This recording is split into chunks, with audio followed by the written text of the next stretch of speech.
no mesmo município, que, inclusive, para se manter como restrição de mobilidade, tá? Existem, dentro do mesmo município, comunidades que têm maior dificuldade ou que têm maior vulnerabilidade social. Existem muitos capitais hoje no Brasil em que a taxa de incidência, de incidência da epidemia, ela chega a ser 3 vezes maior em regiões de vulnerabilidade social, maior do que em regiões de vulnerabilidade social menor. Tá?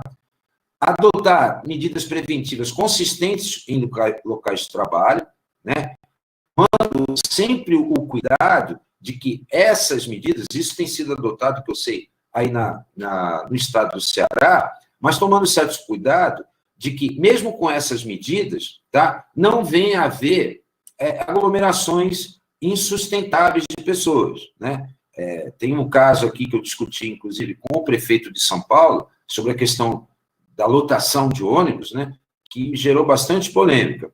Atuar sistematicamente prevenindo o risco de importação de casos de outras áreas, né, principalmente, e uma coisa que eu acho fundamental, né, é envidar esforços para as comunidades estejam suficientemente informadas, educadas, engajadas e empoderadas para se ajustarem aos novos contextos de normalidade, com uma possível flexibilização, né? Quer dizer, o novo normal não é mais a normalidade que existia antes. Bom, eu coloquei esses cenários para a gente discutir e coloquei algumas recomendações, inclusive como provocações, no cenário que está sendo observado aí no estado de São Paulo. Tá? Eu queria agradecer o convite que vocês me fizeram, tá? E fico à disposição aí de qualquer pergunta ou questionamento, a gente fazer um bate-papo aqui.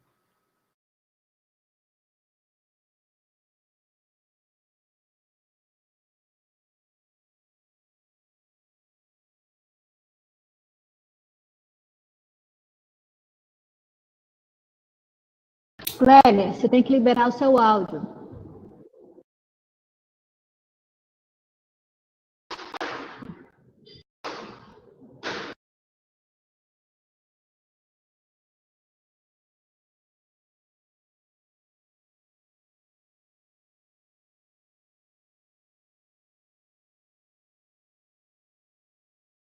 Como a professora Clélia está com um problema tecnológico, eu sugiro a gente já passar para o debate agora para a professora Magda, fazer seus comentários. Desculpem, professor Domingos, muito obrigada por sua fala. Nós vamos passar, então, a palavra à professora Magda Almeida. Boa noite, professora Clélia, boa noite, professor Domingos, Gesiel. Eu estou ouvindo. Perfeito, né? Primeiro, agradecer, né, esse convite. Estou afastada da faculdade, né, Clélia? Vai fazer 1 ano agora, nessa missão. Alô, tá ouvindo? Pronto. E estou, né, nesse cargo, acho que a Gesiel também tem sido parceira, colega também, a gente se conhecendo no departamento, então a Universidade UFC sendo promotora de encontro e de formadora, né, dessas pessoas que estão no enfrentamento agora dessa epidemia. É muito bom compartilhar com vocês e ouvir essas considerações do professor Domingos, que a gente tem conversado muito sobre isso aqui, né? Como me foi colocado, para a gente debater algumas coisas, eu vou só mostrar também, e conhece, inclusive, né, como a gente tem feito esse monitoramento aqui no Ceará, e, assim, até parabenizar, e depois acho que a gente pode conversar em relação essa questão dos dados, né, de como essa coleta que vocês têm feito baseado nos municípios. A gente, dentro do Ceará, a gente tem um processo de regionalização que é já anterior, né, eu acho que foi uma das coisas que facilitou também esse enfrentamento. Então, a gente tem grandes hospitais regionais, né, dentro das regiões de saúde, e a gente já tinha começado a mobilizar uma estrutura organizacional para que as regiões fossem suficientemente, pelo menos autônomas, até a média e alta complexidade. Né? A gente tinha começado isso quando a pandemia chegou, e a gente, eu tenho costume de falar que o que a gente ia fazer em 4 anos, a gente está fazendo em 4 meses, né? Em relação à qualificação, a equipamento, tudo isso. Então, a gente já tem essa facilidade, a gente tem hoje superintendências regionais de saúde nas 5 regiões, né, Fortaleza, Cariri, região norte, litoral leste, Jaguaribe e sertão central. Então, isso facilita a gente algumas tomadas de decisão, mas a gente também expõe, né, a gente tem conversado isso com os prefeitos, com os secretários de saúde, algumas agilidades que eu entendo que não são de hoje, que são crônicas, né, em relação à vigilância, à notificação.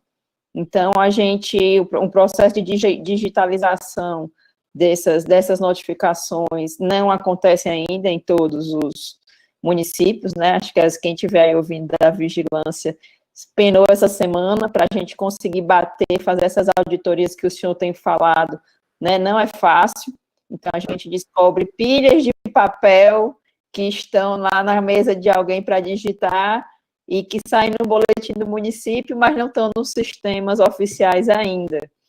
Então, a gente está correndo atrás disso, né, de tentar sensibilizar os prefeitos e os secretários para isso.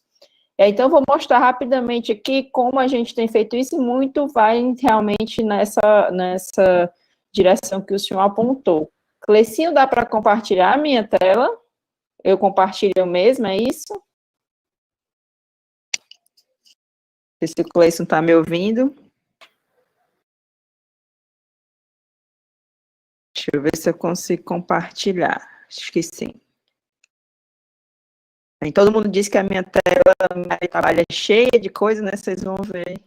Também não tem muita coisa para esconder, não, aqui, professor.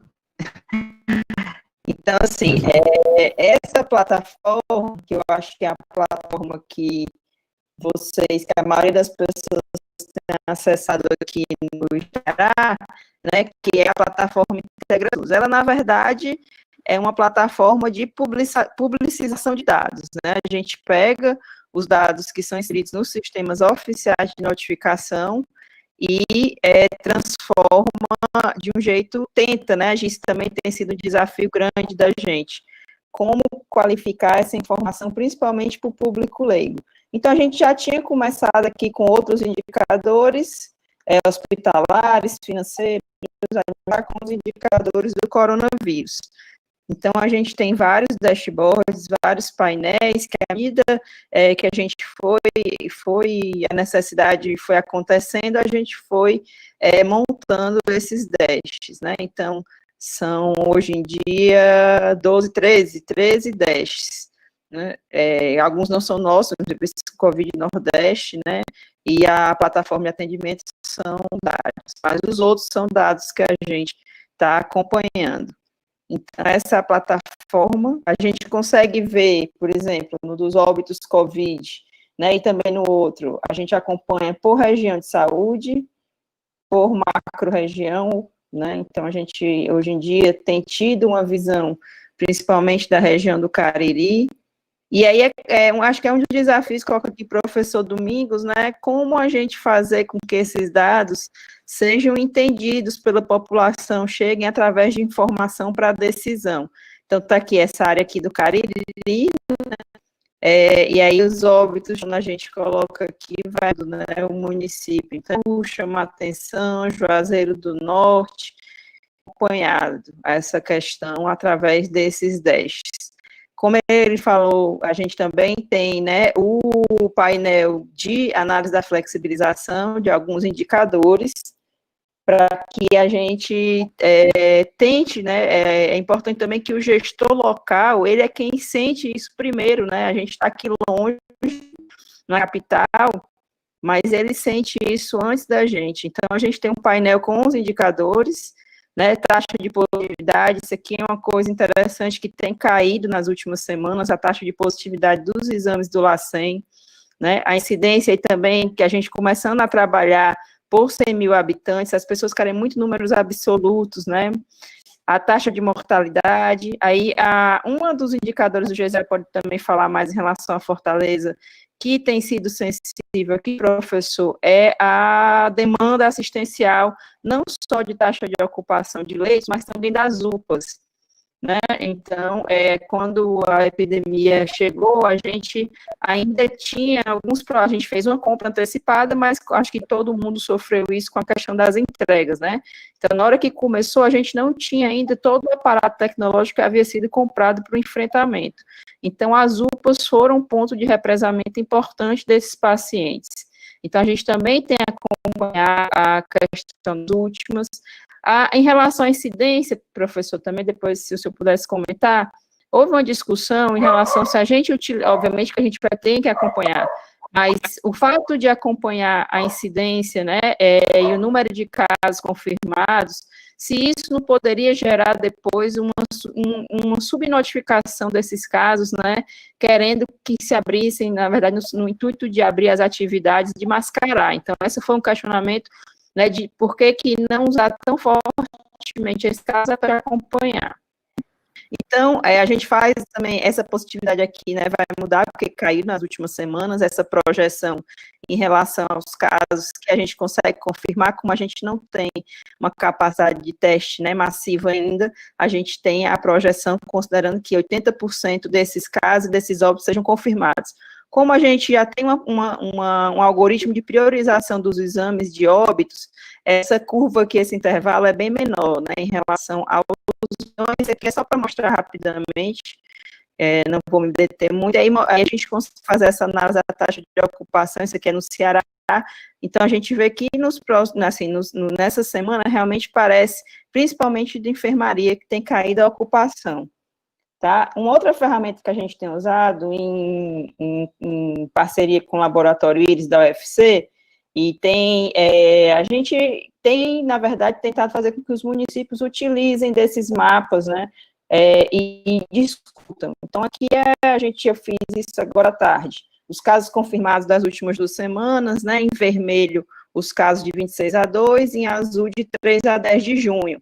Muito se sobrepõe, né, nesses círculos aqui, nesses mapinhas aqui, nesse MSKDE, mas se a gente aproximar, a gente consegue ver onde é.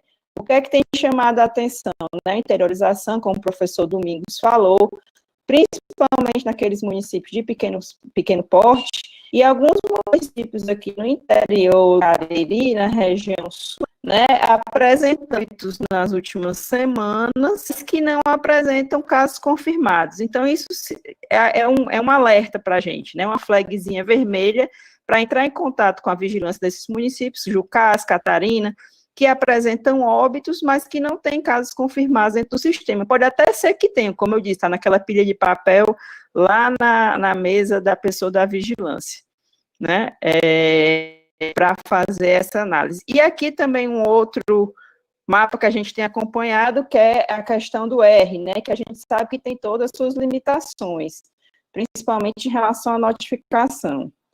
Então, aqui a gente... Alô, vocês estão me ouvindo? Vamos sim. Perfeito.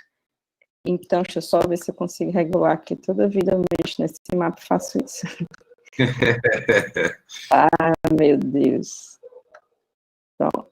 Vou fazer assim, dá para vocês verem.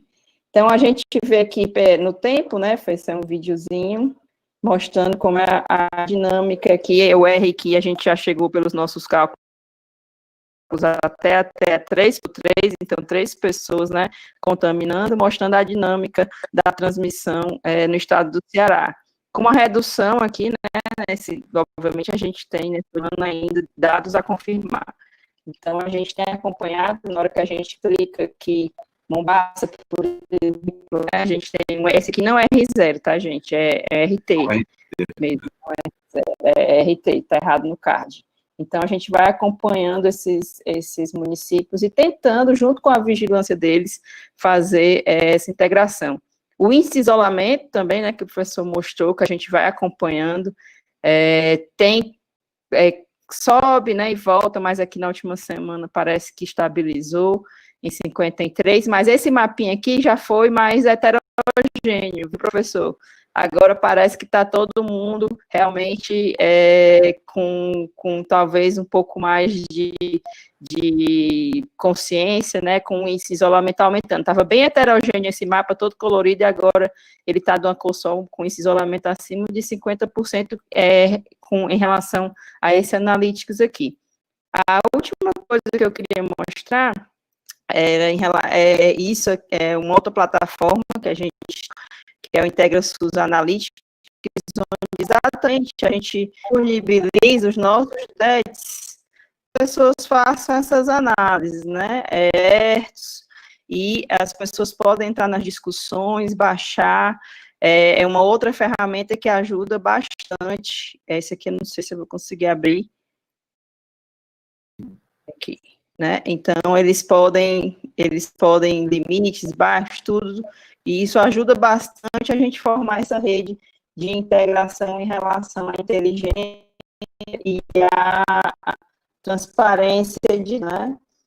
Então, eram 15 minutos, né? Já deu, acho que sim. 15 minutos, e aí trazendo essa questão para o debate, né, talvez para a gente discutir em relação à comunicação, como fazer isso de um melhor jeito, né, é interessante ver que as pessoas estão, eu digo assim, muita gente fugia das aulas, né, de ABS, de AIS, de epidemiologia, de declaração de óbito, e agora a gente está tendo que praticamente todo dia várias aulas em relação a isso. É interessante esse movimento de apropriação desses conceitos, né, mas também expõe fragilidades crônicas que a gente tem em relação a isso, né? Acho que era isso, professora Clélia, fico à vontade aqui para a gente debater depois com as outras pessoas. Ok, professora Magda, muito obrigada por seu tempo e sua contribuição para esse nosso debate. Vamos ouvir Gesiel? Seja muito bem-vindo. Me escutam? Sim. Queria agradecer primeiramente pelo convite, e que é uma responsabilidade muito grande aí discutir esses dados de Fortaleza, do Estado e até do Brasil. Tá? O professor Domingos, a professora Clélia, a professora Magna. E eu vou ver se eu compartilho. Eu trouxe uma apresentaçãozinha aqui sobre os dados que eu fiz agora à tarde, junto com a equipe.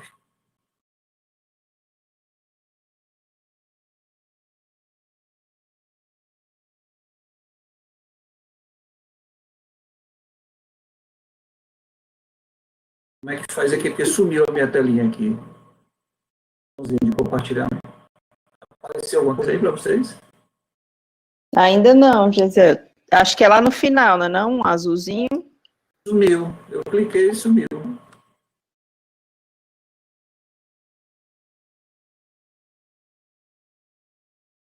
Está aparecendo uma webconferência aqui. Não está aparecendo.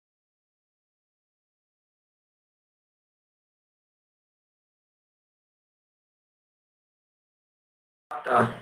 Estava em outra tela. Deixa eu ver se eu apresento aqui.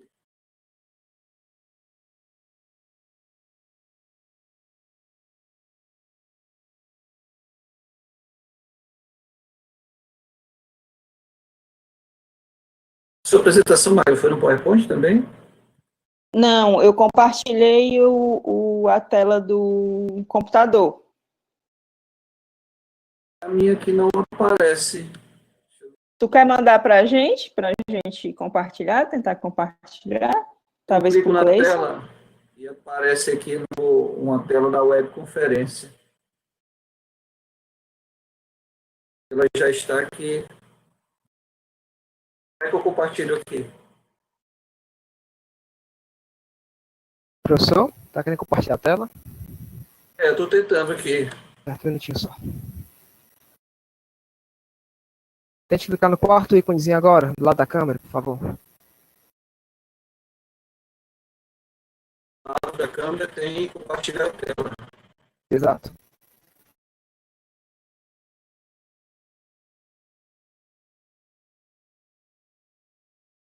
Agora apareceu.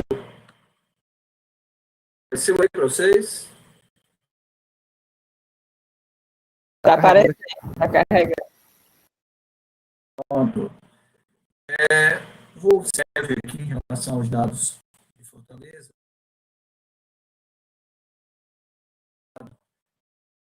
Essa ação aqui com as telinhas aqui dos jornais recentes em relação à abertura do comércio esses dias. Né? E sempre me pergunto por quê. Sim, tá ok. Tá aparecendo, né? Tá ok. É. Então, eu coloquei essas imagens dos portais só como provocação, porque é todo Ceará e Fortaleza de flexibilizar a quarentena, tá? O isolamento social na realidade. Eu trouxe aqui os dados atualizados. Esse gráfico, professor Domingos, é o gráfico que foi feito hoje também com os dados do Integrações. Então, eu tenho essa curva laranja, que são os casos que são efetivamente confirmados, e tem um índice de positividade na linha azul e 41% dos dados do LACEN. Então, essa curva está demonstrando uma estabilidade.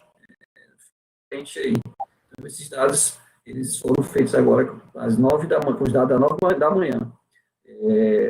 Os dados já foram atualizados agora à tarde, então, já estamos atualizados.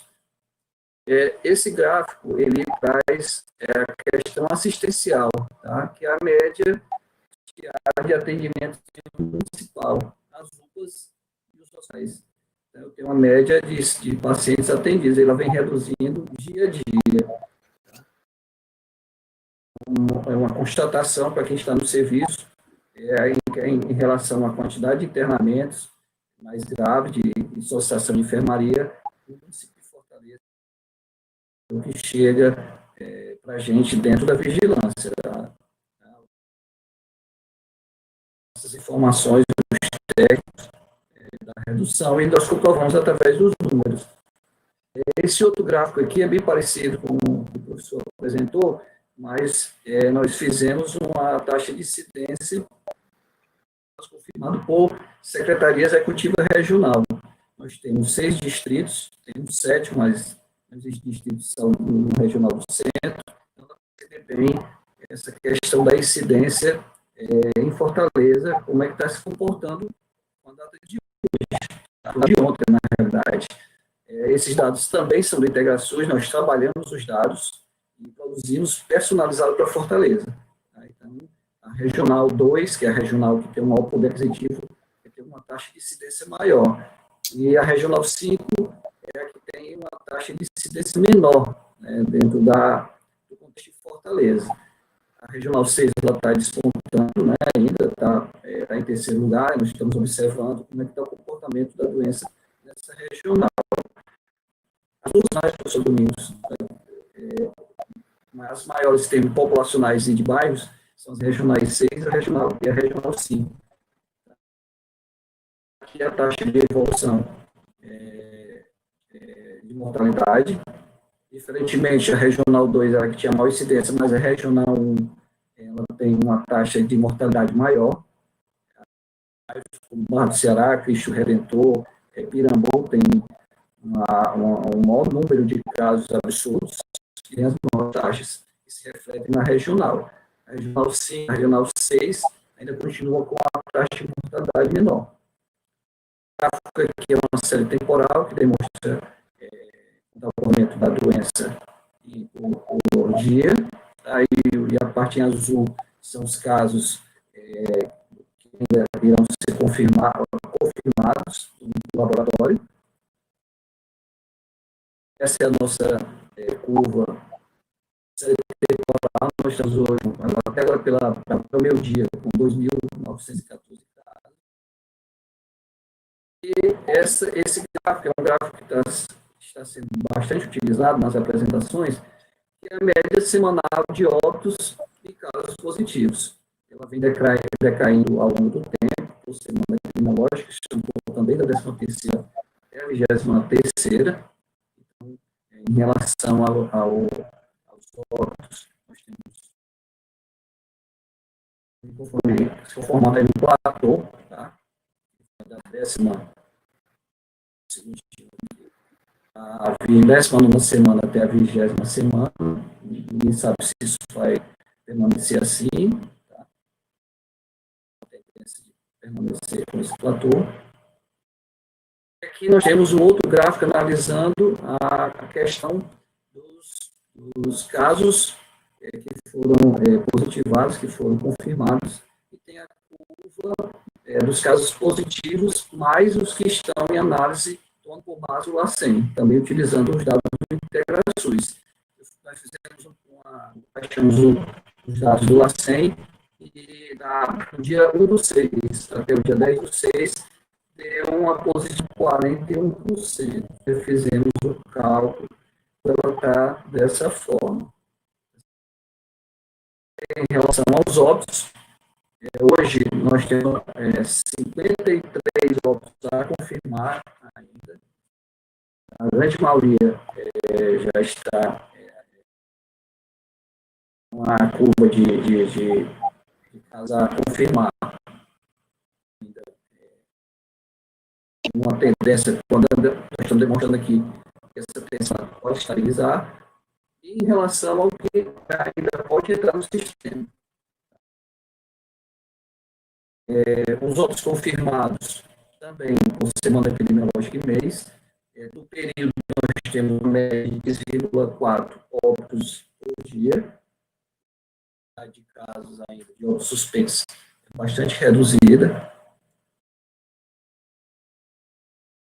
E um dado interessante que a gente publiciza também é como está se comportando óbitos utilizando como parâmetro o IDH de Fortaleza. 91% desses óbitos eles estão ocorrendo em bairros de muito baixo e baixo IDH. O município de Fortaleza fez um levantamento em 2014, o IDH-M, que é o IDH em desenvolvimento municipal, por bairro. Utilizaram um recorte, nós vamos utilizar um recorte do Alta Brasil, que adiciona o muito baixo e o baixo. Tá? Então, difere um pouquinho. Mas 91% desses óbitos estão ocorrendo de muito baixo e baixo IDH. É um gráfico, um mapa que está demonstrando aqui como foi a conformidade espacial com o hotspot dos óbitos. Tá? Esse trabalho nós fazemos todos os dias, esse mapa é atualizado diariamente. Então, dá para ver exatamente o que demonstrado no mapa de linhas regional 1 aqui, tá? Que é dessa área, dá para ver o adensamento dos bairros Barra do Ceará, Cristo Redentor, Pirambu, Vila Velha, então, e também nessa área aqui do Vicente Pinzon. Então, na região, mas a maior parte do adensamento são nessas áreas. Aqui a questão da evolução quinzenal dos óbitos, para perceber a evolução na cidade, como se comportou ao longo desse período. Então, o que eu estou sendo bem breve aqui, a favorecer a discussão dos de Fortaleza. E todas essas análises, elas entram no nosso boletim epidemiológico. Nosso boletim epidemiológico, ele sai às sextas-feiras. Ocorre algum problema em relação à produção, sai na segunda seguinte, mas esse boletim é decisado e, a partir daí, é entregue para a comunidade através da imprensa, e esse boletim traz análises mais detalhadas, não só os gráficos, não só os mapas, mas traz uma análise bem mais aprofundada. Okay? Então, era mais ou menos isso que eu queria mostrar para vocês, tá? Da minha contribuição aqui. Iniciar o... Oi. Continue, por favor, desculpe. Favorecer a discussão, tá? Eu achei muito interessante os dados do professor Domingos, né? Porque todos os dias nós estamos trabalhando com esses dados, né? E percebemos exatamente essa estabilidade em números. A estabilidade ela foi demonstrada, chegou no RT, 0,78 até o último número que chegou do cálculo que foi feito, né, para Fortaleza. Okay? Ponto, basicamente era isso que eu queria mostrar e passar para a professora Clélia. Gesiel, muito obrigada com a sua apresentação. Nós temos agora condições de esse conjunto maravilhoso de informações para estimular nossos participantes a irem com questionamentos a todos os que se pronunciaram aqui, e inclusive com a participação dos dois debatedores, será muito bem-vinda a formulação de questionamentos também. Nós temos ainda para isso, as pessoas que estão participando, quiserem utilizar, quiserem falar, podem habilitar seus microfones e se inscrever. Nós vamos aqui tentar mediar esse trabalho, ok?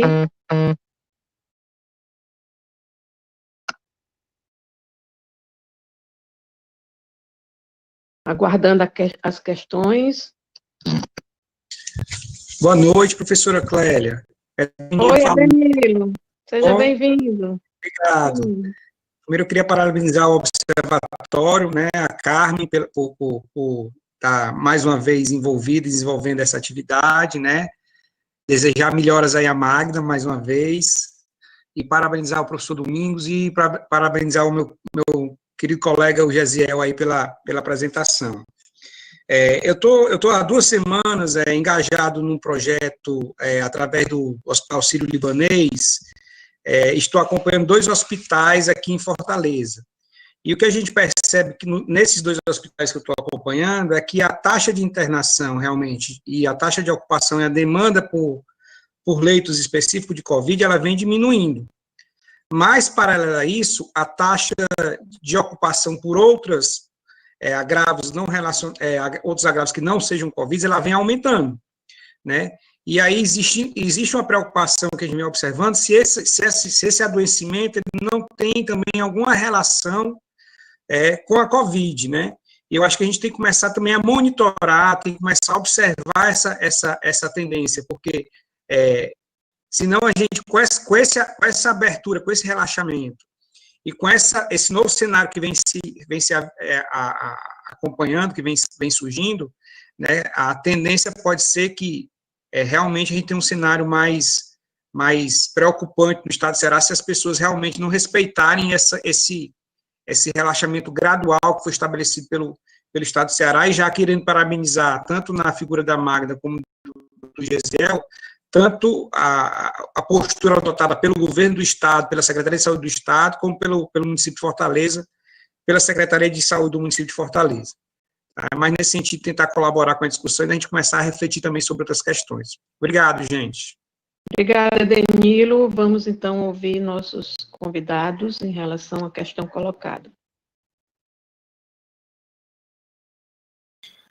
Eu queria não fazer uma intervenção em cima do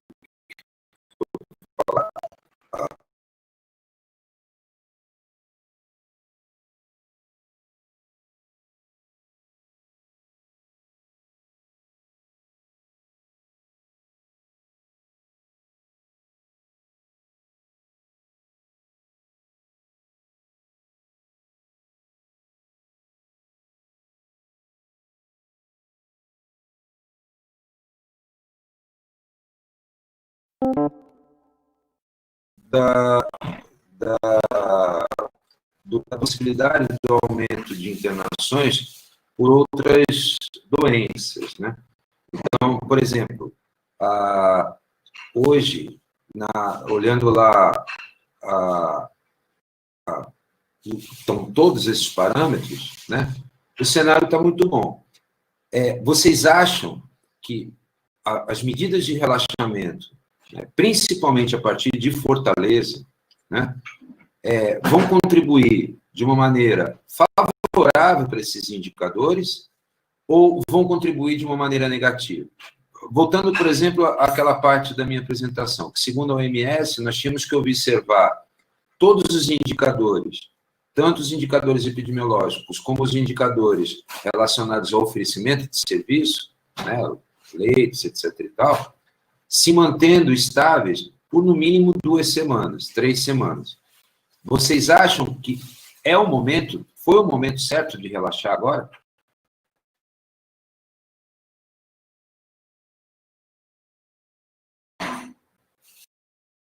Quer responder, José?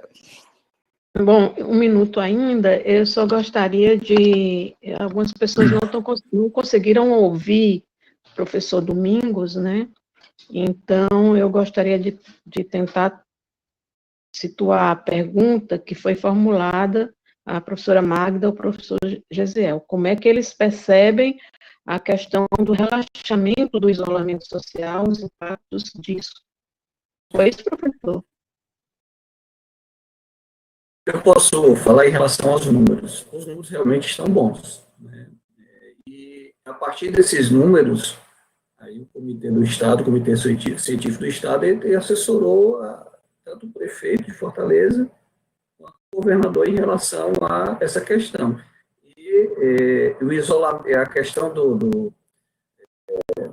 isolamento, o relaxamento do isolamento, ele está sendo feito com bastante responsabilidade.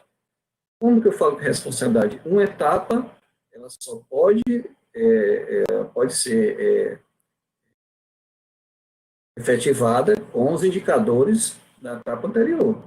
Então, estamos monitorando esses indicadores diariamente para subsidiar a gestão, tanto estadual, comitê científico, como, no meu caso, a Prefeitura de Fortaleza, todos os dias o prefeito se reúne com o secretário de Saúde, com o nosso gerente de vigilância e os outros técnicos da assistência, para monitorar essa questão.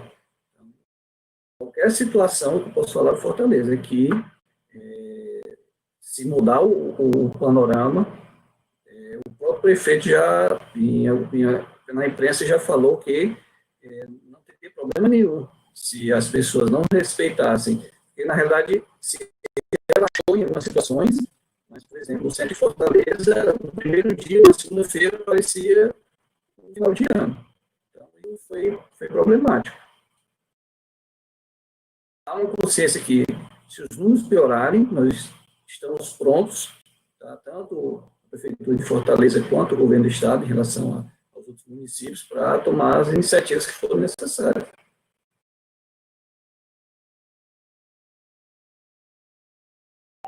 Respondendo ao professor, na verdade, é uma decisão, como dizer, compartilhada, né? Por isso que eu coloquei para o senhor, inclusive, eu acho que é uma decisão que tem que ser compartilhada com a sociedade, que também cobra, né, o retorno a atividades, a vida social, né? Então, assim, a gente está aqui no Ceará desde março, a gente, inclusive, o governador decretou, né, o estado de isolamento social, bem antes, inclusive, de ter uma situação, né, muita gente até criticou, né, na época a gente conversou com o Wanderson, e, inclusive, houve críticas em relação a isso, quer dizer, a gente, na época que o governador decidiu, ainda não estava, né, com a quantidade de casos que a gente tinha, e aí então, eu sei que existe uma pressão social, né, não só econômica, é social mesmo, né, das pessoas voltarem à vida normal, a andarem na rua.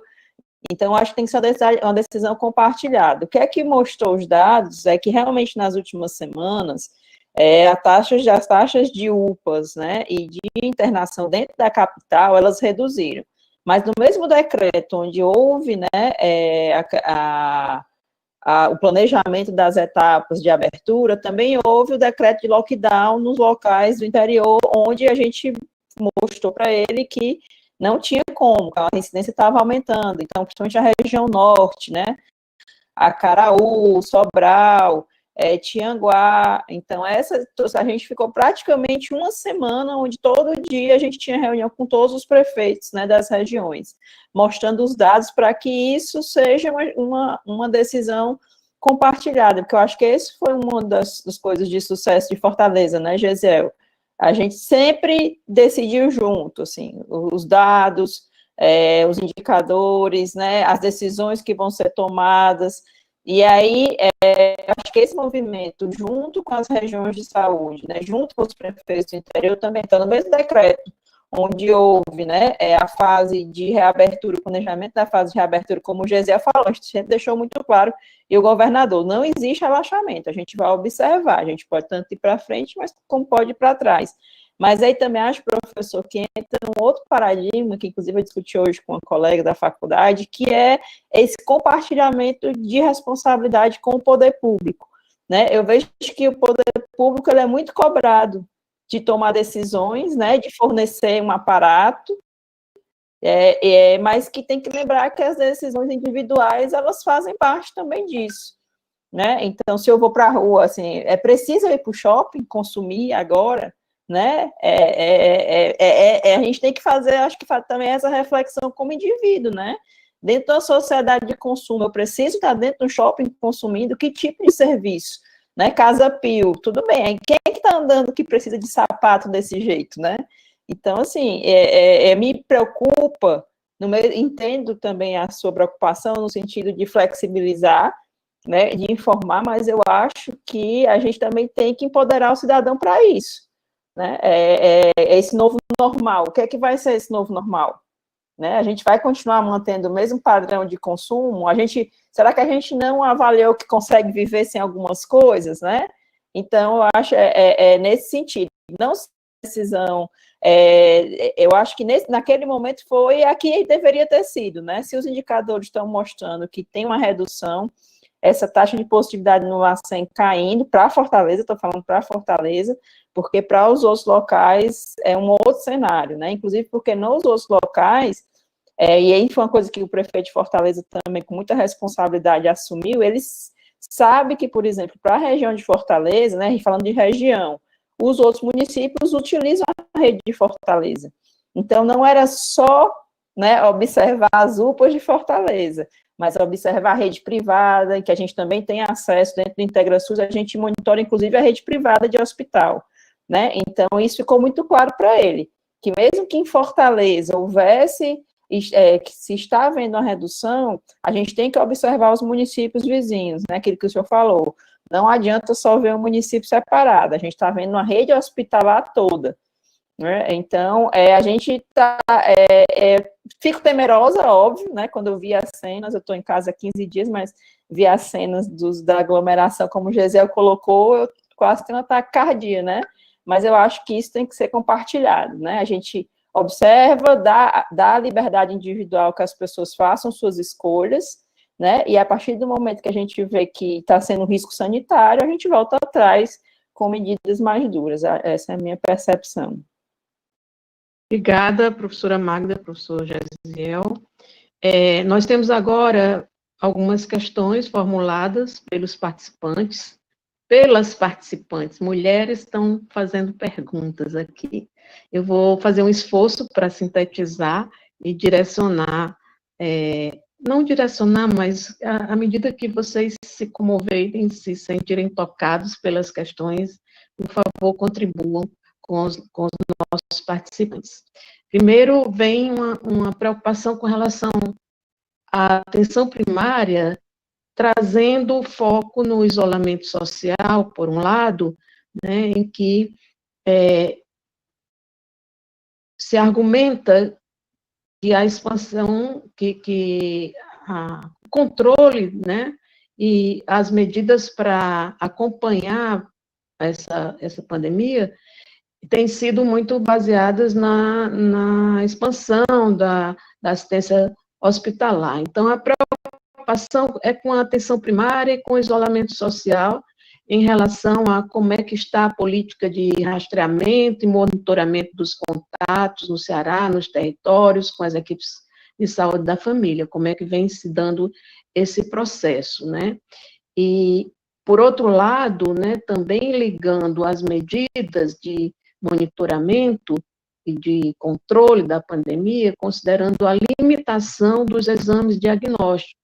Então, a professora Mônica também acresce a preocupação anterior da doutora Silvia Bonfim, de que, considerando a limitação de exames diagnósticos, né, como é que tem se comportado a disponibilidade desses exames, quantos estão sendo feitos, quais os critérios para coletar prioritariamente os casos, né, como avaliar a redução do número de positivos, bem como a proporção de positivos. Então, essa é uma preocupação em que coloca o enfrentamento da pandemia no patamar da testagem, né?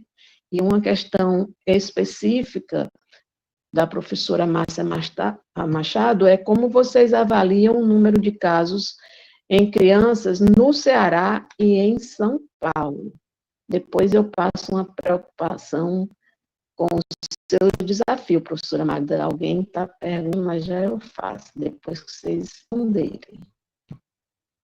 Então, a professora Mônica Cardoso fez a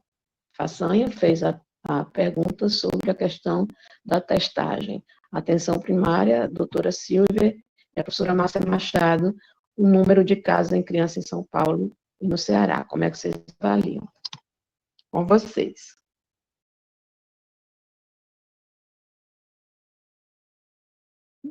Bem, posso responder rapidinho a professor Domingos, inclusive, da professora Márcia, professora Silvia, tudo bom? Boa noite. É muito bom, né? Tá conhecendo muita gente e fica entre amigos aqui, é uma conversa boa.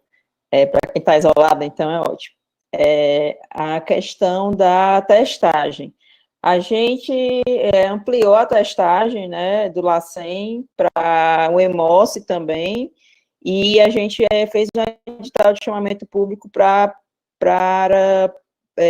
laboratórios privados participarem também. Então, a gente aumentou, obviamente não é ainda, né, o ideal, estou falando de RT-PCR, né, porque a gente também tem os testes rápidos, e se vocês forem ver no IntegraSUS, hoje em dia os testes rápidos, eles já superaram a quantidade de RT-PCR.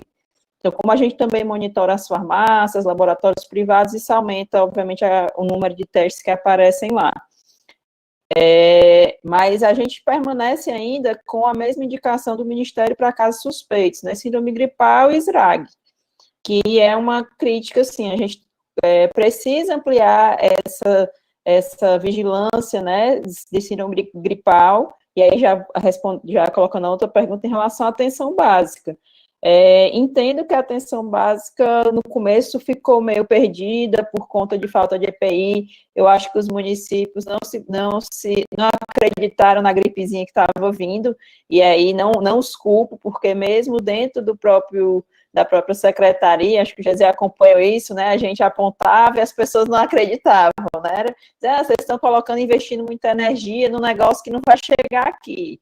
Chegou grande, chegou, né, com uma emergência em saúde pública desestruturando. Então, assim, eu acho que já faz algum tempo que a gente precisa ressignificar o papel da atenção primária, da agente comunitária. A professora Clélia acompanhou aí minhas incursões, né, durante mais de um ano na atenção primária aí do município, e a gente precisa reforçar esse papel da agente comunitária de saúde, né, Londres faz voluntário, Nova York também chama voluntário para fazer brigada de saúde, e a gente tem os agentes comunitários aqui.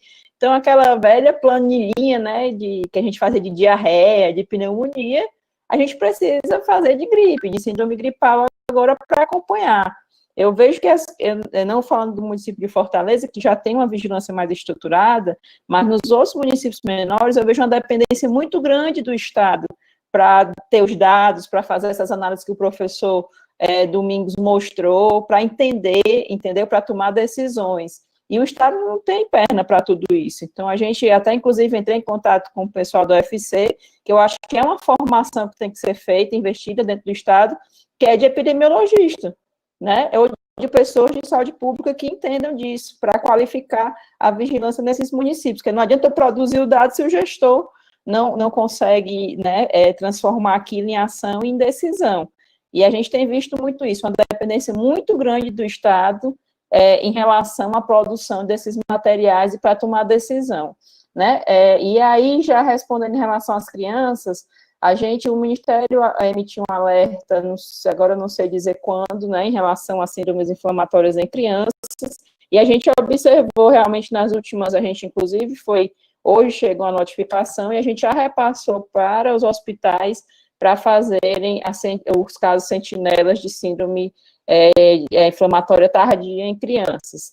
Já tinha falado isso também em relação às crianças. Parece que a gente tem um perfil diferenciado, inclusive do resto do mundo, né? Porque a contaminação em criança registrada, documentada é baixa, e a gente tem aqui. Então, a gente precisa investigar. Acho que esse é um papel também da universidade junto com a gente, de estar detalhando esses fatores, né? E fazendo a gente entender essa dinâmica da epidemia.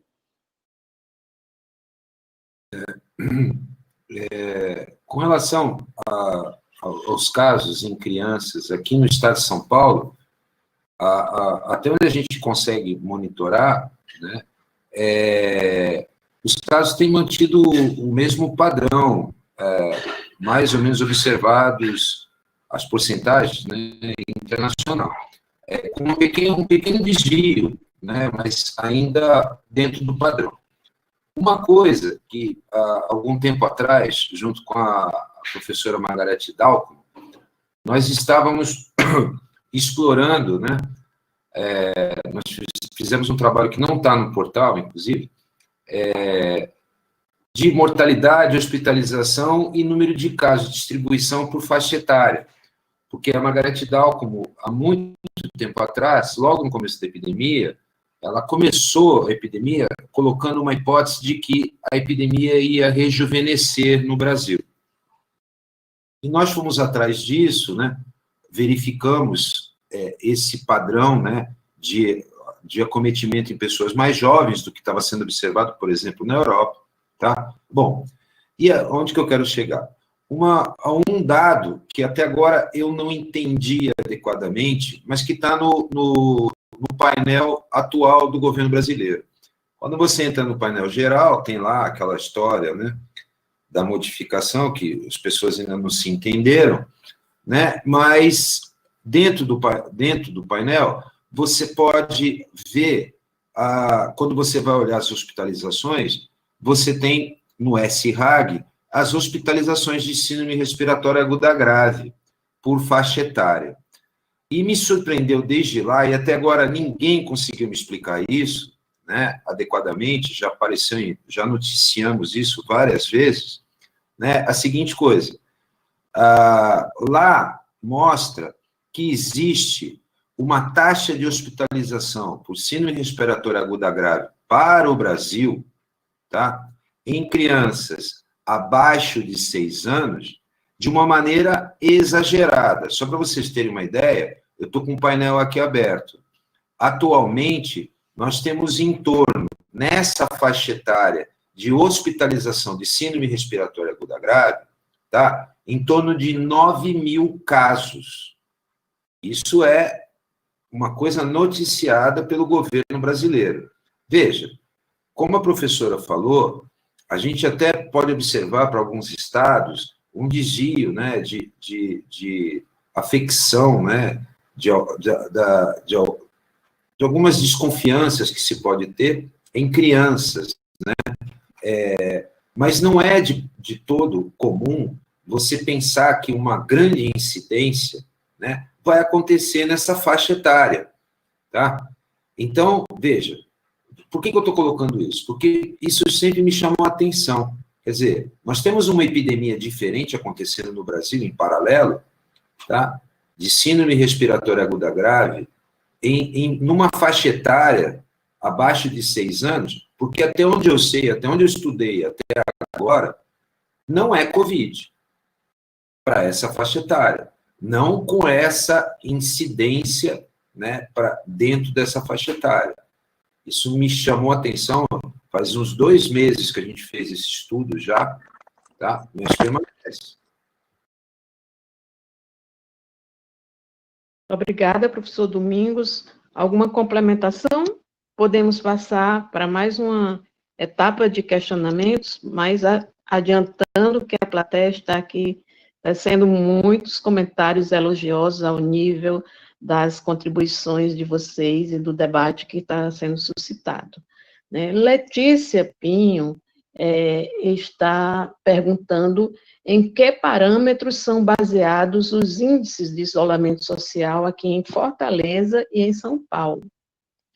Já Sara, retomando a questão do desafio, quer saber para a professora Magda qual o maior desafio que ela tem enfrentado e como ela percebe a vigilância no enfrentamento dessa pandemia. Né? O professor Caio Cavalcante, né, pergunta já, uma pergunta mais à frente, que ele quer saber quais parâmetros objetivos são adotados para autorizar a mudança de fase. Tá? E a Sheila Brito pergunta quais as ações que estão sendo realizadas para os grupos de risco por doenças crônicas não transmissíveis.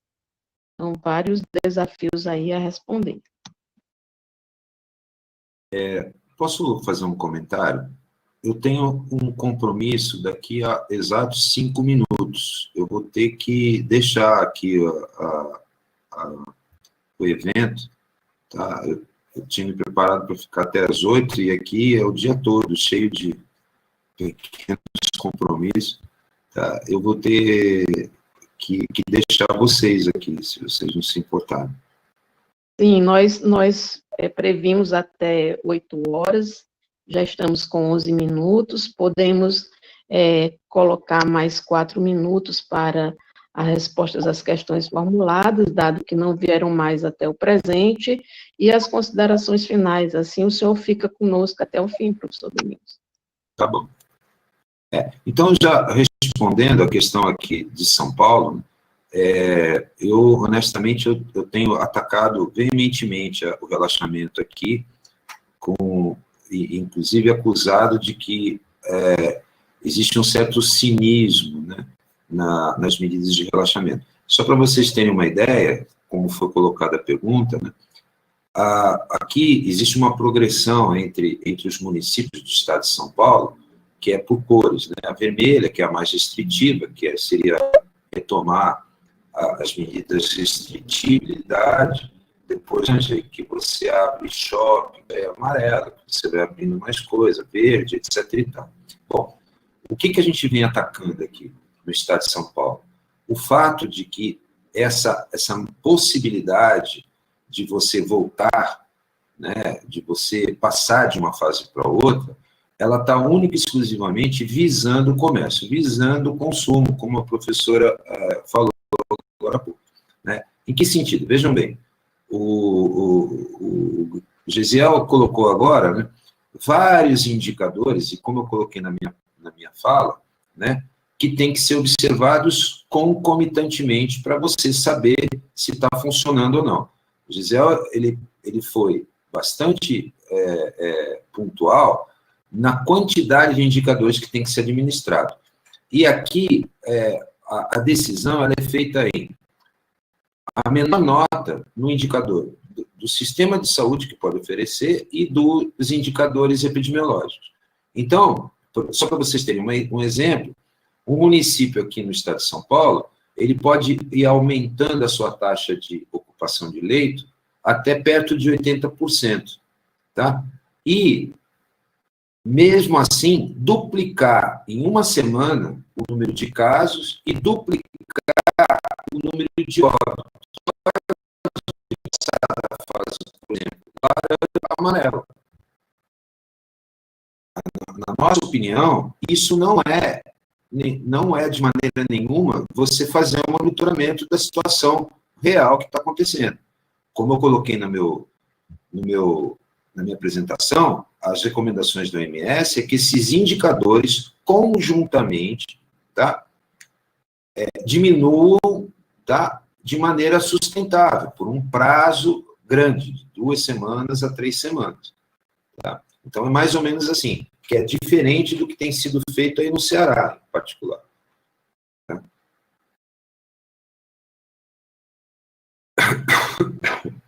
Obrigada, professor Domingos. Já podemos nos despedir do senhor, agradecer muito a sua contribuição, a gentileza de nos acompanhar durante todo esse tempo. Bom trabalho aí em São Paulo e o apoio que o senhor tem dado também ao Ceará, à Secretaria Estadual da Saúde. Muito obrigada. Eu que agradeço mais uma vez o convite e vamos ver se esse negócio acaba logo para nós efetivamente podermos, né, nos dar as mãos, nos abraçar, como a gente faz muito bem nesse país aqui. Tá bom? Obrigada. Um grande abraço a todos. Clélia, acho importante a gente, com os convidados que estão, a gente finalizar uma resposta, né? São algumas respostas bem específicas, concorda? Assim, nós vamos ouvir o professor Raziel e a professora Magda. Tá bom, Né, ótimo. em atenção a todas as pessoas, para a gente poder finalizar. Nós tivemos de casa cheia o tempo todo, ainda temos um número significativo de participantes nessa sala. Vamos lá, professora Magda, professor Jaziel. Já vamos encerrar as considerações finais, já? Não, antes poder responder aos questionamentos, acho que vocês foram bem instigados aí pelo professor Domingos em relação às medidas da retomada, né, que o governo do Ceará está colocando como retomada responsável das atividades econômicas, mas, ao mesmo tempo, ele nos desafiou em relação aos questionamentos que ele está fazendo. Então, para Fortaleza e para o Ceará, como é que vocês estão percebendo isso, né, em relação também às questões que foram formuladas, parâmetros objetivos para autorizar a mudança de fase, né, como é que se mede, como é que tem se medido os índices de isolamento social, né, o maior desafio para a Magda, essas questões estão aí, e como é que se faz, como é que está fazendo em meio à pandemia o controle das doenças crônicas não transmissíveis. Vamos lá. Há uma provocação da gente, eu posso falar que a Vigilância Fortaleza ela é provocada em relação a esses indicadores, se é o momento certo. Eu tenho contato com vários professores, a academia está dentro da vigilância, dentro que eu falo, através dos egressos que estão na vigilância epidemiológica, também do Estado, tem muitos egressos, e o contato é íntimo, então, e a gente conversa, troca ideia. É o momento. Eu acredito que tem que ter um equilíbrio. Tá? E os números hoje estão indicando uma situação que eu não posso dizer que é totalmente confortável, mas está indicando um caminho. E a questão da retomada das atividades econômicas, em algum momento ela teria que ser discutida. Ela foi tomada nesse momento com responsabilidade. Então, esses indicadores eles estão mostrando que há uma retomada com indicadores robustos, que estão sendo monitorados tanto pelo município de Fortaleza, pela equipe de saúde do Estado, e eu acredito que o professor Domingos, o esmero que ele tem com os dados, com a questão da vigilância desses dados, é louvável, mas acredito que aqui em Fortaleza, e principalmente no Estado, tudo está sendo feito com bastante responsabilidade. Em relação ao que o Caio perguntou aqui, ele perguntou o que mais, se eu posso responder. O Caio perguntou sobre o data science para a Magda aqui. Está disponível, Magda, os dados já para baixar? Tá. Tanto os dados do IntegraSUS, né, estão disponíveis na própria página, como esses datasets do IntegraSUS Analytics. Eu coloquei aí a página para quem quiser participar, participar dos fóruns de discussões, para os debates, pode entrar na página e acessar os diferentes cenários para a COVID, vão ter também outros bancos de epidemiologia para que qualquer pessoa possa analisar e debater com qualquer outra pessoa do Brasil e do mundo. Outra questão que eu queria trazer, né, Magda, essa questão da disponibilidade dos dados. Em um determinado momento, Fortaleza tinha um banco, que esse banco ele vinha sendo mantido, e em um determinado momento nós decidimos utilizar o banco do Integrações. E eu queria deixar aqui meus parabéns para a equipe que está desenvolvendo esse trabalho, é um banco muito organizado, que trabalha com dados biológicos, data science, facilitou meu trabalho em algumas situações, então esses dados são personalizados para Fortaleza, na lógica de Fortaleza, e nós conseguimos produzir bastante informação a partir dos dados que o IntegraSUS disponibiliza para a gente. Vou deixar aqui minhas felicitações aqui à equipe de vocês pelo trabalho do IntegraSUS. Obrigada, Gesiel. O pessoal está aí assistindo, então acho que eles estão muito orgulhosos de ouvir isso. O André, eu tenho um contato, né? O André, o Ramsés, a Sara, a Ramsés, Daniela, tá todo mundo aqui assistindo. E eles quando fica perturbando. Mas perturbar é bom para a gente crescer, né? Se não bater, a gente não cresce, não. Vou mostrar rapidinho essa questão da retomada responsável das atividades econômicas e comportamentais, porque a gente fez um jeito diferente de São Paulo, né? A gente não fez cores e por região. E a gente se baseou principalmente nos indicadores, né? Isso que o Gesiel está falando. Cleison, não sei se eu estou consigo passar aqui, o próximo? Vocês estão vendo? Não. Não, nem eu. Só com aquela setinha, professor, que vai passar. Pois passei, mas não apareceu. Tu consegue passar para mim? Está aqui, só um minutinho só.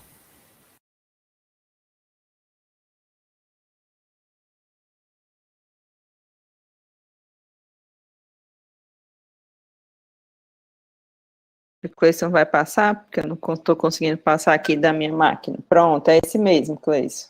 Mas está mostrando, professor? Eu não estou enxergando, não. Nem eu. De algum arquivo. Deixa eu compartilhar. Só quer compartilhar de trabalho, não, professora Magda?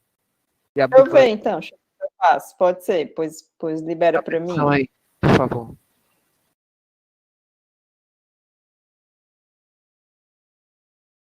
Vou mostrar, então, rapidamente meu WhatsApp. Não é meu WhatsApp, para vocês verem. A questão dos critérios, né? Vocês estão vendo agora? Sim. Sim, estamos vendo. Só ampliar a tela. Dá para ver? Então, dá para ver, sim. Pronto.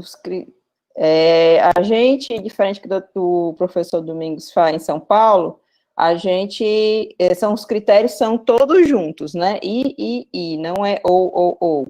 Então, o primeiro critério da fase de transição, que foram esses 7 dias, é a avaliação das portas abertas, né? O atendimento de UPAs e emergências. Então, por isso que eu mostrei aquela taxa de ocupação, que não é taxa de ocupação de UPA, né? Mas são de atendimentos. A partir desses 7º dias, que a gente denominou de atividades de transição, a gente sugeriu atividades, né, grupos de atividades diferentes, mas sempre são 4 critérios, baseado no leito, né? E aí são leitos destinados para atendimento de COVID, no período de 14 dias, critérios baseados nas internações também relacionadas à COVID em 14 dias, então são fases, né, de 14 dias, critérios de óbitos, né, então tendência decrescente de óbitos no período de 14 dias, e sempre, como a gente falou, a base é territorial de região de saúde, então a gente não avalia municípios separados, quando a gente avalia leitos, internações, óbitos, a gente vai trabalhar nas regiões de saúde. Tá? Então, basicamente, são esses os indicadores que a gente acompanha. que estão naquele cenário lá de flexibilização do IntegraSUS, né, no cenário da análise de flexibilização no painel. Então, são os 3 juntos, não é um ou outro, né? Se um subir, mas o outro aumentar, então a gente volta para a fase anterior de atividades econômicas, tá? Esses são os critérios, não sei quem foi que perguntou, não sei se foi o Caio, né? Uma outra em relação... Foi Caio. Foi Caio, né? Pronto. Então, são esses os parâmetros, Caio, em relação à mudança de fase. A Letícia perguntou dos parâmetros de isolamento, né?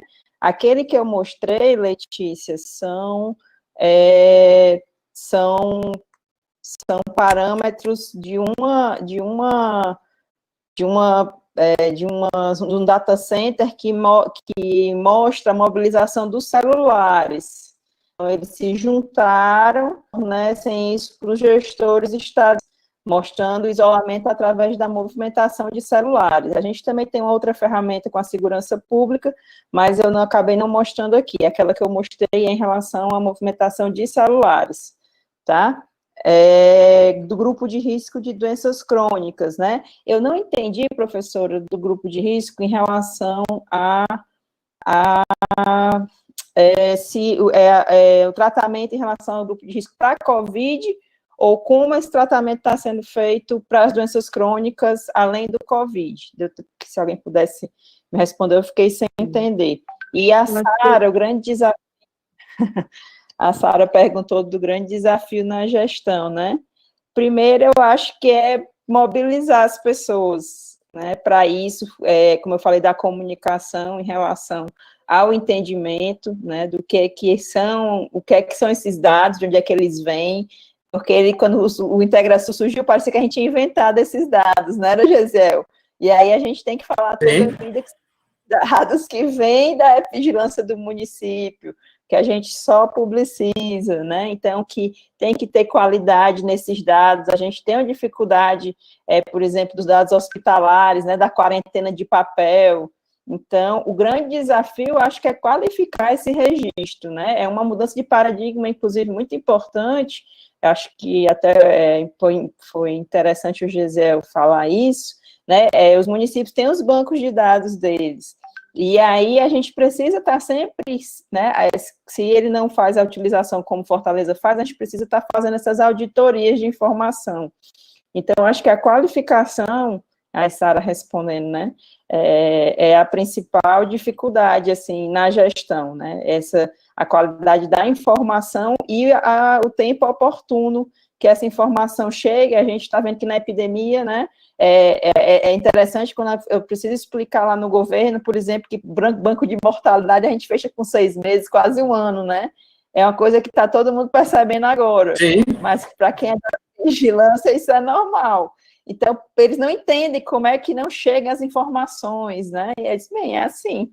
Mas eu acho que é uma mudança de paradigma importante que vai ficar de legado da Covid, né? Uma informatização muito rápida, grande, necessária, precisa ter um perfil de competências, né? Gesiel mexe nisso há muito mais tempo, com muita mais propriedade, mas com a questão de fazer mapa, de gráfico, de leitura, de tudo isso, né? De limpar a base, e eu acho que isso mudou o perfil, né, das pessoas que trabalham nisso. Precisa de um dinamismo maior, apesar de parece que a gente trabalha agora mais do que 24 horas, né? Porque as informações não param de chegar.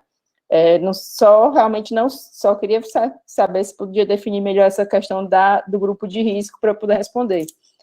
Acho que eu respondi todas. Foi a pergunta de Sheila, creio, quais as ações que estão sendo realizadas para os grupos de risco por doenças crônicas não transmissíveis. Me parece que o atendimento a essas pessoas que parecem que a Covid, vamos dizer, deixou um pouco de atender essas pessoas. Me pareceu assim a pergunta, mas se Sheila tiver aí. A suspensão, assim, as atividades, né, quando a gente fez, principalmente a suspensão das atividades eletivas, elas não contemplavam todos os casos. os casos, né, mais graves, cirurgias oncológicas, atendimento de hipertensão e diabético, paciente com câncer, eles foram mantidos, obviamente respeitando as regras de biossegurança, de isolamento social, mas elas foram mantidas, é normal, o governo, inclusive, isso é uma coisa que tem que ser avaliada, acho que quem está mais perto aí no município pode falar. Foi-se utilizado muito telesaúde, né? Houve uma abertura do CFM para isso, também depois do CREMEC, então as teleconsultas com receitas eletrônicas, com fornecimento de atestado, tudo isso a gente manteve para que os pacientes de doenças crônicas não transmissíveis não tivessem os atendimentos, principalmente aqueles emergenciais interrompidos. Né? Não sei como é que está funcionando, realmente desconheço como é que está funcionando a telesaúde que o Ministério disponibilizou pelo ESUS. Né? No governo do estado, a gente disponibilizou uma ferramenta que é o plantão coronavírus, que dependendo da linha de risco, inclusive segunda-feira a gente começou a interconsulta hematológica, né, para os pacientes com tratamento tromboembólico do COVID. Então, a gente tem cada dia mais inserido novos serviços, saúde mental, agora vai ter UTI também, né, ter atendimento de UTI, então, para que esses pacientes não fiquem desassistidos, e se precisarem de atendimento, eu acho que isso Fortaleza também manteve, os outros municípios, o atendimento das equipes de saúde da família emergencialmente também. Podemos, então, seguir para as considerações finais? Ok. As damas, ou eu... Queria falar que a Vânia falou também, a Vânia, colega lá da Vigilância Sanitária, falou aqui, que ressalta que a Vigilância Sanitária e a Vigilância de Saúde do Trabalhador do município de Fortaleza estão em uma atuação conjunta no momento da retomada das atividades econômicas. Sim, nós temos uma coordenadora de vigilância de saúde, na pessoa do Dr. Neves, temos o Dr. Tanta, na vigilância epidemiológica, também temos a doutora Robéria, de informação, também fazendo um trabalho riquíssimo, né, no levantamento das declarações de óbito, está fazendo um trabalho importantíssimo, montando todo parte dos óbitos, os relatórios relacionados a resultados de exame, o que tiver em relação ao hospital, né? Aline, tá? E o doutor Atualpa, e tem a Saúde do Trabalhador, Larissa, tá? Faltou o nome agora, tá? Mas a doutora Larissa, então, o pessoal que está com a gente, tá? Apesar de hoje estarmos um pouco distantes lá no prédio da Secretaria, estamos trabalhando em conjunto. Tá? Então, Vânia, vigilância sanitária e vigilância a saúde do trabalhador também trabalhando forte em relação essa importância do trabalho das duas outras gerências. Né?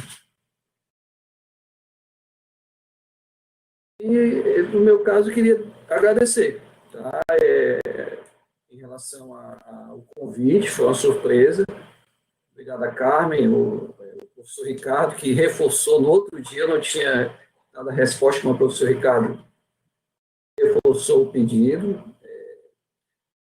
Nós da Vigilância estamos dedicados em tempo integral ao Covid, temos trabalhado à noite e finais de semana em casa, né, é muito trabalho, né, para dar resposta à gestão, ao gestor com dados, tá? Todas as ações, todas as iniciativas da Prefeitura de Fortaleza e do Governo do Estado, tá?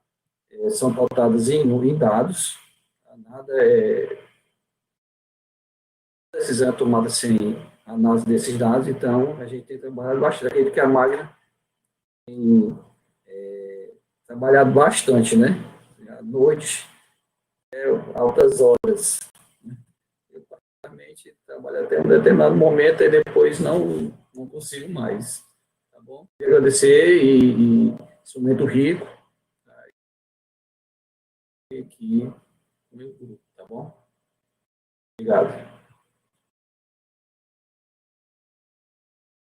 Ok, professor Jaziel, muito obrigada, professora Magda, para a sua finalização.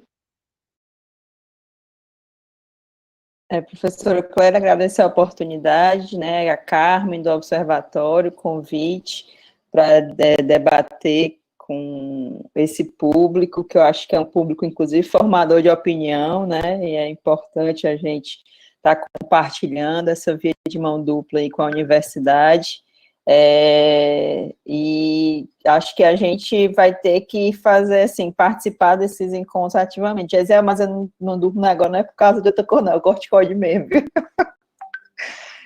Acho que o principal, tem 2 desafios, Sara, eu estava pensando aqui, viu? Além da qualificação de formação, é sobreviver ao Covid pela 2ª vez.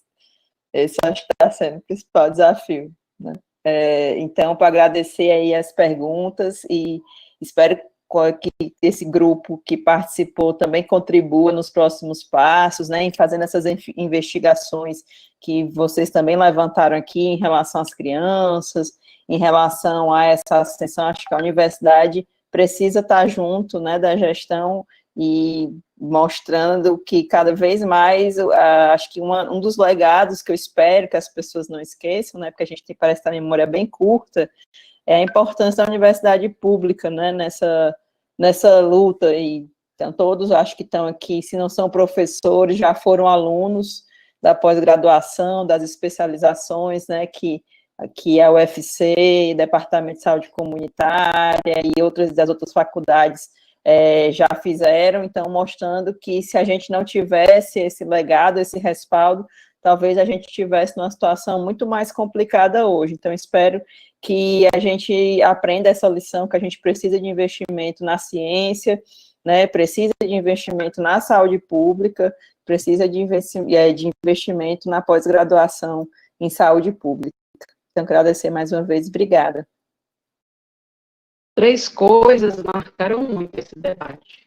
Eu, no papel de mediadora, aqui percebendo e gostaria de compartilhar com vocês. Primeiro, a plateia, os participantes trouxeram questões bem fortes, bem reflexivas para o nosso debate. Mas marcou muito o modo como o professor Jaziel e a professora Magda, tranquilamente, pautados na informação, assumiram suas posições. Eu não tenho visto isso nos últimos 20 anos, nos enfrentamentos que nós já vivenciamos aqui.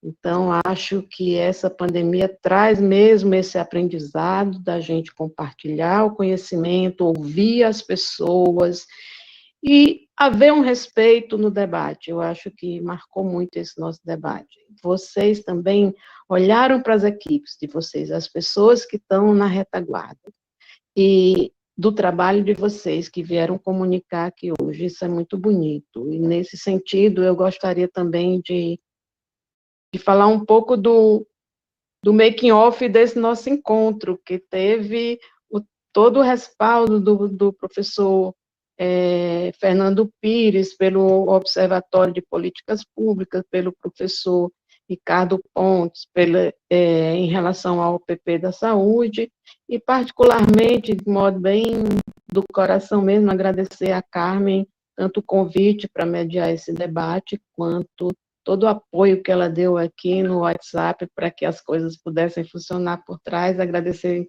ao Cleison também, que eu não conhecia, e todo o apoio que ele nos deu. Tivemos momentos assim, de tensão na falha, alguma porventura falha da tecnologia, ou nós mesmos mexendo aqui nos botões do celular, mas conseguimos fechar nosso debate com um bom resultado. Muito obrigada a todas as pessoas que nos acompanharam até aqui, em especial aos nossos debatedores, que foram também questionados pelo nosso convidado externo, o professor Domingos, que trouxe muita contribuição para nós também. Muito obrigada a todos, nos vemos em qualquer outro momento, no próximo encontro do OPP de Saúde. Obrigada. Tchau.